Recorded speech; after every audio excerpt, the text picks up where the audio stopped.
Hi, my name is Sandy Baird, and we're here with my colleague, Agnero, who is an expert on Africa, having lived there for many years. He now lives in the United States, but he still follows events in Africa very closely.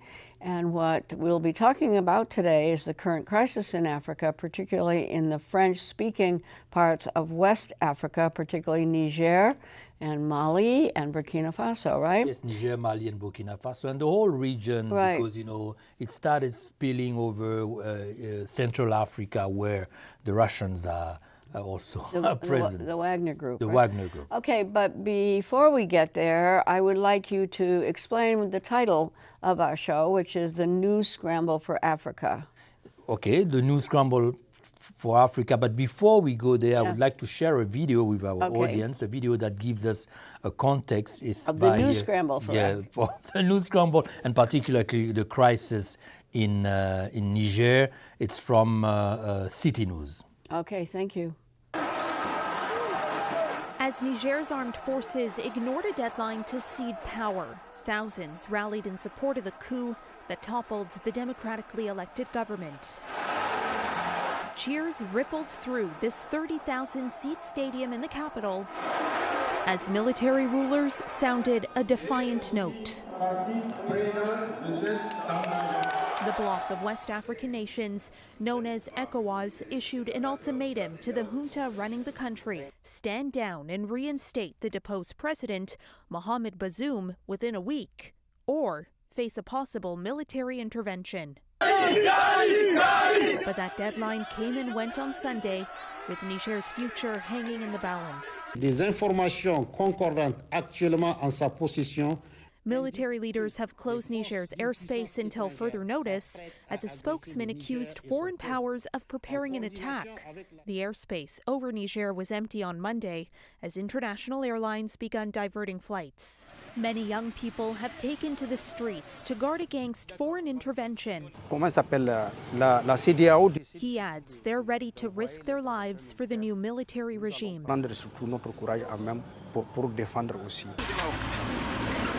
Neighboring Mali says it and Burkina Faso are sending delegations to Niger to show solidarity. Both countries, also run by juntas, declaring they would consider any intervention an act of war against them too. In other parts of the capital, people continue to go about their lives as normal, albeit under a cloud of uncertainty. ECOWAS defense chiefs have drawn up plans for use of force. The bloc's heads of state will meet on Thursday to discuss their next steps. Whether a diplomatic solution can be reached remains unclear, but an ECOWAS delegation sent to Niger last week in a bid to resolve the crisis met only with representatives at the airport, not coup leaders themselves.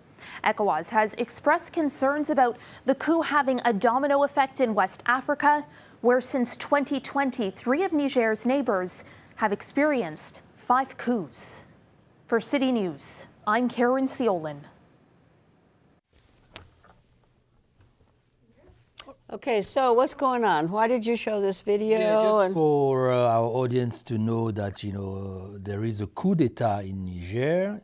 So Niger was a French colony, correct? Niger was a French colony, for like early 1900 to 1960, where all the French colonies got their independence. Okay, but French colonies, that was part of what you call the Scramble for Africa, correct? When all the European powers, or rather the richest European powers, France and England in particular, scrambled to take control of Africa, correct? Yeah, they met at Berlin conference. Right. Yeah, and where they divided Africa like a cake. Right. And then the British getting, a huge chunk of Africa, going from the northern part to Cape Town, in the south. And the French got a substantial part of Africa. And then we are experiencing in this part of Africa where, France still holds, grip on these former colonies. We're experiencing what some people are calling a second wave of decolonization. a second wave also of colonization in a way. Colonization. And then a second wave of decolonization, which So involves kind of revolutions, right? This new scramble for Africa, this time, probably involves Russia, China. So a century and so ago, it was only the most powerful powers in Europe. Now Africa wants to do business with other powers, emerging powers. So the Europeans also, and America, the US, they're feeling threatened by this new situation because remember, uranium, Niger, for example, is producing more than a tenth of the global supply of uranium, a very important metal, when countries are going towards a nuclear power. Mm-hmm. And France gets 50% of its uranium from Niger. And France is almost 60 to 70% nuclear-based energy, electricity. Mm-hmm. So Niger is very important for France as a former colony because of all these treaties that French kept with almost 15 or 14 countries in Africa where, France, is a major actor politically, economically, and culturally, socially in this country. Also, Niger is very important because Niger hosts military bases. For whom? French, for the French, and the U.S. The U.S.? The U.S. have probably 2 bases. What is our interest? What is the United States? Officially, is to fight terrorism and all this insurgency. What terrorists? Remember NATO. So meaning, at that time, the major powers of NATO. Major capitalist powers, correct? France, Great Britain, and the U.S. And the U.S., right. Toppled down Gaddafi. Correct, in Libya. In Libya, creating a mess over there, a chaos that, spread across, the region. Niger, Mali, Burkina Faso. Because they're sort of close. Yeah, and then so all these guns and all these, this chaos was recuperated by the insurgent groups over there because you have Al-Qaeda and other, terrorist organizations that have their cells in these countries. So these terrorists and insurgents have started, attacking the central governments, they want to impose Sharia law. But you say terrorist groups. Mm-hmm. What do they want? What is it? Are they terrorist groups? Are they revolutionary groups? Who are they? There's different actors. You have the terrorists, so-called terrorists and insurgents are, mostly backed by Saudi Arabia and all these big, Muslim powers that are looking to establish Muslim, regimes over there. So that's certain. Yeah, that's certain. Regularly, you will find in the news, that young girls have been abducted. In Nigeria. In Nigeria, Boko Haram, Al-Qaeda, and Co. So these militants are threatening the, social fabric, but also economical, because it's a region full of, minerals. Resources. So I bet, the superpowers don't want to share that with any, uncontrolled, group of people. And also, it's also a pretext, according to some scholars and commentators, for the European powers to get back to Africa. Exactly, militarily. Right.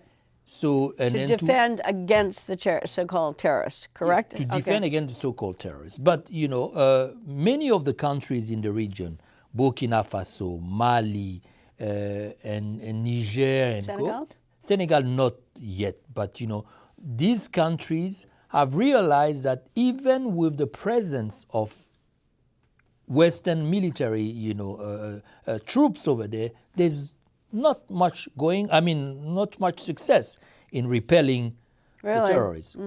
And they realize that, they think that it's mostly about mining and, taking the resources. So By whom? By France. Okay. But what we have to understand is a reaction to an endless, colonial, grip of France in the region. More of the new generation, the new generation of leaders over there don't want to be under, the control of France. France chooses who is to be president. And then... But they say that those are democratic elections, correct? There's no democratic election. Okay, so what... And then it's an insult for people in Africa because they think that, the Western world has higher standards for democracy in the West, in their, countries, but can put up with any leader over there who manages to get elected. And who manages to stay loyal loyal to the French. As long as you stay loyal to the French, they don't care. They don't care. For example, you go to Ivory Coast, Côte d'Ivoire, where I'm from. The president that is over there has been put in place after a military intervention that the same military intervention that they're envisioning in Niger, because these guys was said to have lost an election, but the European powers and the US wanted so much that guy to be there because he's been groomed at the International Monetary Fund. Okay, so the US wants the guy in Ivory Coast. The perfect lackey for the European powers. So they bombarded the palace of the president of a sovereign nation, which is the Ivory Coast, to install this guy. Okay, the guy did 2 mandates, 2 terms. The Constitution says you cannot go for 3. He barged his way into a third term. 200 people died, but we didn't see any reaction from U.S. Because Mr. Alassane Ouattara is the perfect good boy for the Western powers. Right. So in West Africa, and especially in the French Francophone regions, as long as you're a good guy to France, and then you give them contracts and access to minerals and control over your country, you can stay there forever. But as soon as a new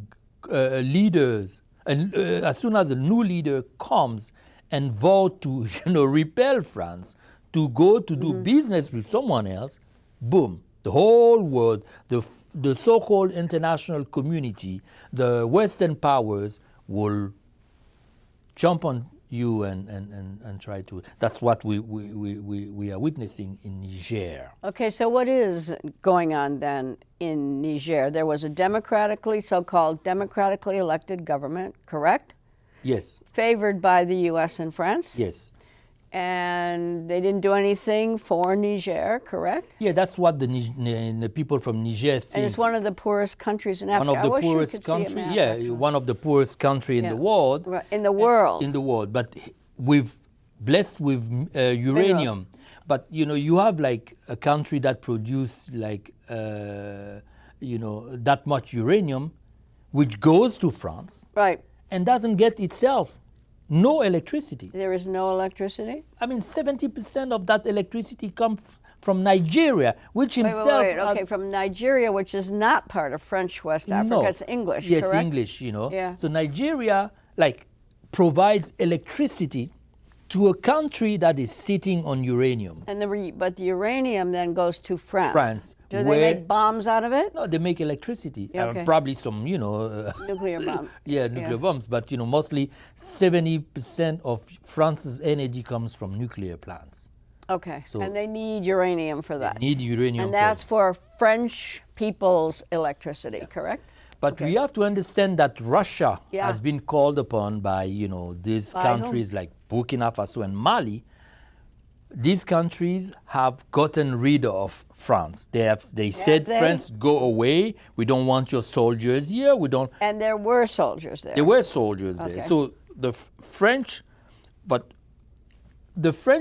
were forced to leave because the Wagner group is already in these countries. Okay, but who forced the French out? For instance, of Burkina Faso, the people. The people. I mean, the government of Burkina Faso.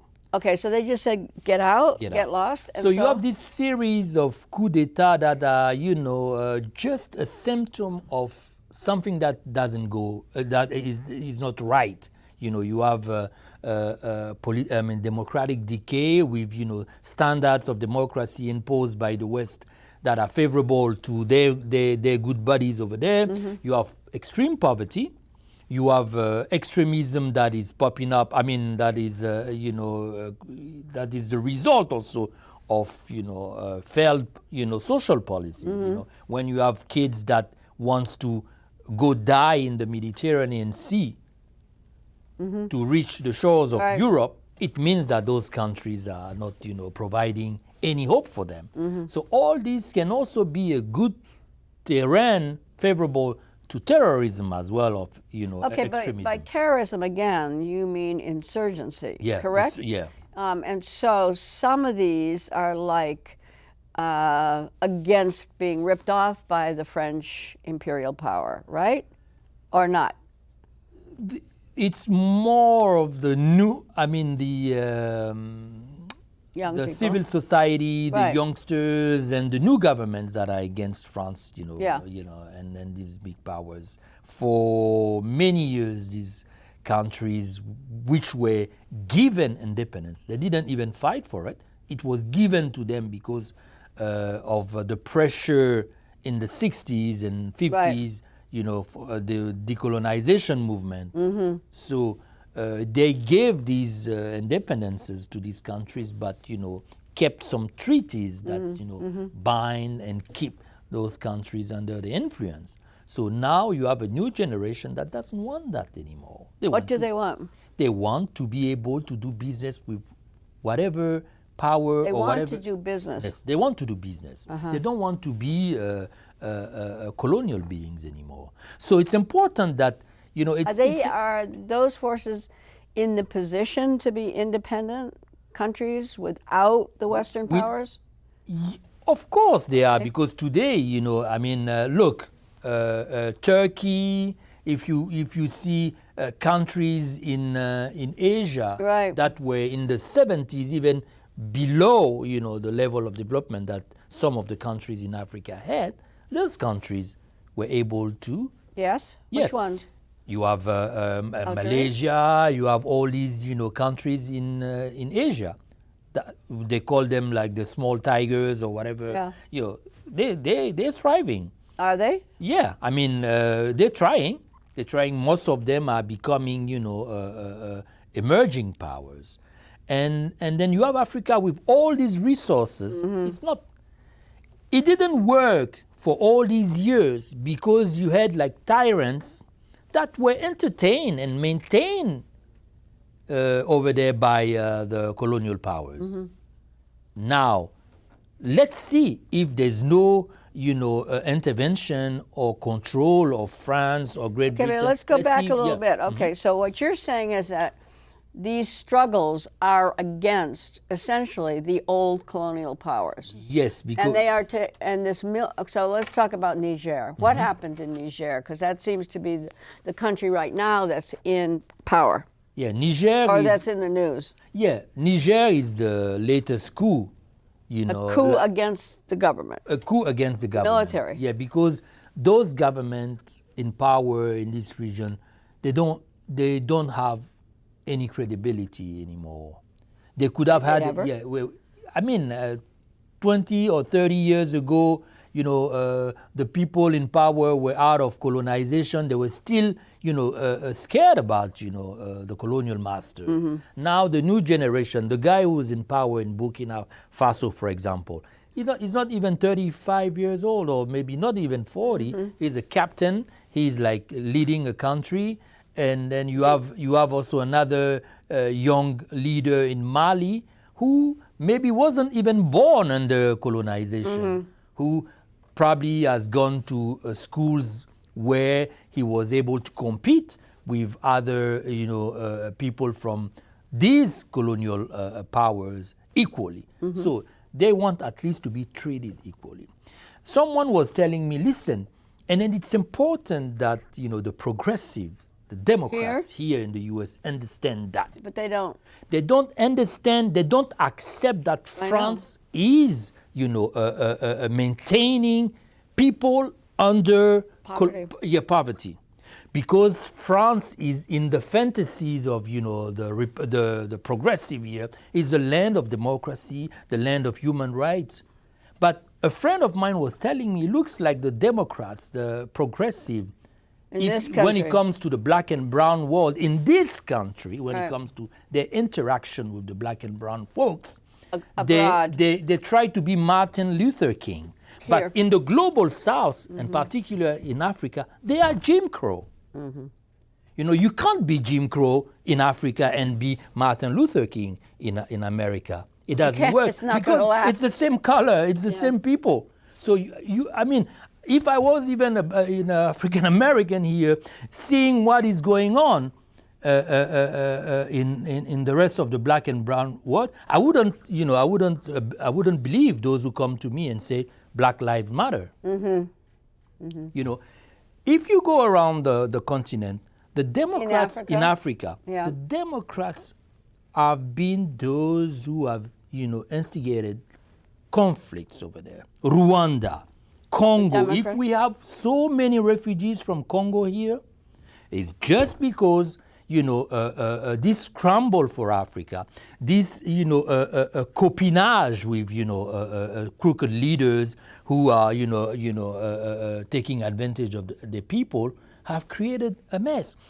You know, some people will say that we prefer to have, like, even the conservatives who have, like, some people in Africa. we know what they think about Africa. So rather than, you know, those who pretend to be progressive and accept that countries like in Africa and the black and brown world be still, I mean, can you believe that? Look at the videos and the news. It's all about, we don't want France. They're burning France's flag. Yet, in this country, people think that, no, it's about poverty, it's about, you know, terrorism, it's about probably, you know, they can't do anything if there's no France. Let's try something. Let's ask France to leave this country alone. At least leave militarily, for sure. Leave militarily and politically, because France is controlling politically these countries. France is the only country that can bring to the table a resolution on behalf of these countries at the United Nations. It's impossible. You can't have a Security Council that is still under, you know, the influence, or, you know, who is controlled by a bunch of countries, and say that, you know, we all are part of white countries. Yeah. So it's about time. People understand that it will backlash to. I mean, America. America will suffer from that, because the flags that they're burning, the French flags that they're burning, you know, are, you know, soon going to be also replaced by other flags of countries that are seen to be condoning what France is doing over there. Another example, Chad, for example, which is a neighboring country of Niger. Chad had, like, a succession that was not democratic. There was a tyrant over there, a good friend of the military, you know, the Western military powers, who died. His son took over without election, he forcibly took power. Emmanuel Macron, the president in France, went all the way to his country to bless almost his accession to power. So it's about time there's not this double standard. Democracy is good when, here you can, but in the rest of the world, if you are a good friend of ours, you can have your version of democracy.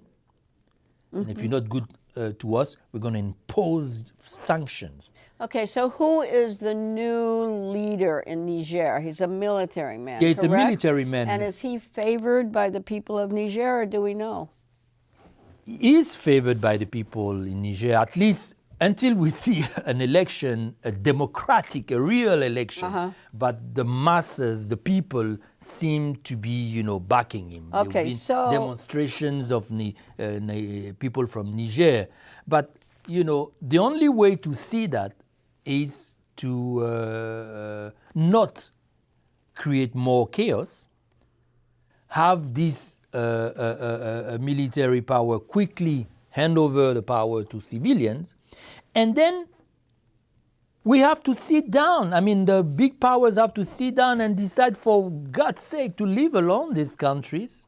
I don't know. I'm not sure they will be able. They haven't decided that. No, they can't, because Russia, China is over there. Yeah, but who do they favor?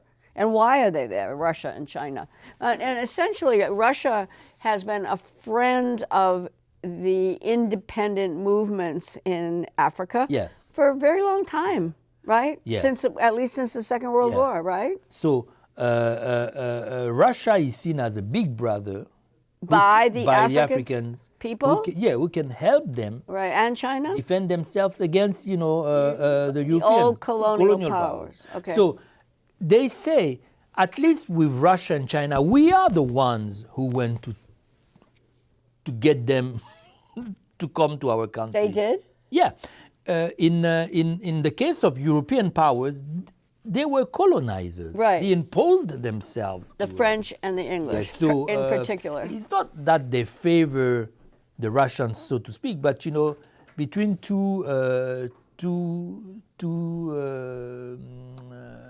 Bullies. you look for the lesser, evil, right? Oh, but they actually assisted the Russians, correct? Mali and Burkina Faso are completely assisted. Okay, by and by this so-called Wagner group. Wagner okay, group, but behind Wagner, the Wagner group is Russia. It's Russia. Right, and that seems to be something that is also quite controversial. Yeah. But it's your opinion, after study, that the Wagner group is Russian. Yeah, the Wagner group is It's Russian. not some. Well, look, the Wagner group is combating in Ukraine. Right, exactly. So, and in fact, Putin transferred them to Belarus, right? So I mean, they are like, Russian. they are proxies of the Russian government. Right. We know about it. It's clear. So the problem now is, if there is a war. Is there going to be? And it's between whom? The stakes are very high. I know. For the U.S., think so. I don't know if the U.S. will accept to have, beside the military base, a Russian base. They won't. I don't know if the French will accept to be kicked out of Niger after having been kicked out of Burkina Faso, kicked out of the Mali.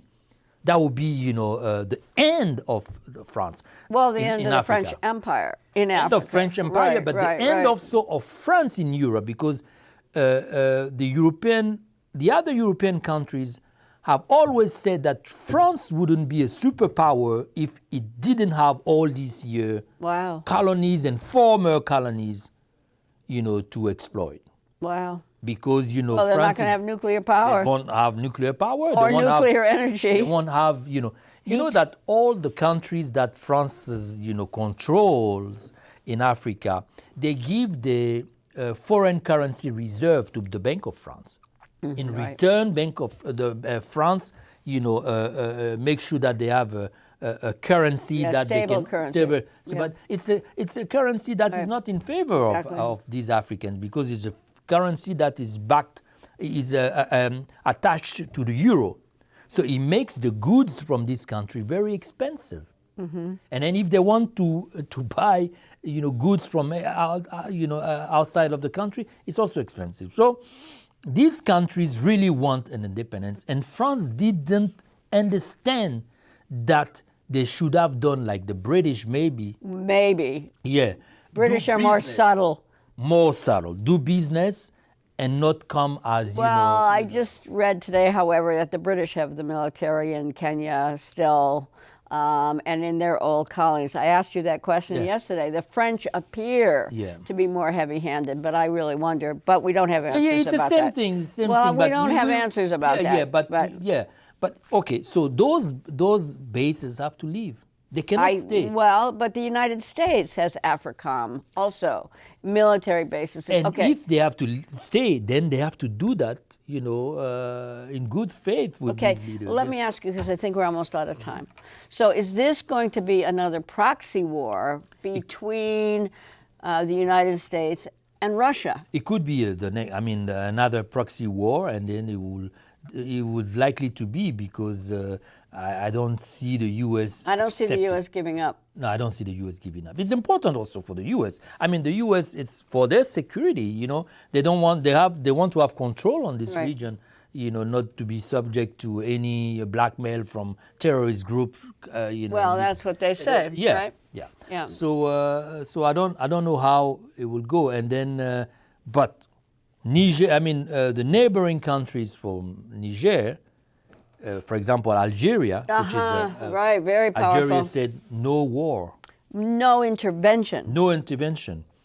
Burkina Faso and Mali said if there's a military intervention, it will be tantamount to a declaration of war on them. Right. So the whole region and will so blow up. We're here today essentially to try to explain a story that is not being explained very well by the American media. Yeah, it's a story of clinging colonialism. Thank you. It's a story of clinging colonialism. And it's not over today. It's not over today, and then it's getting worse because the European powers are no longer able to grow. There's no growth in Europe. Right. There's no more growth in Europe.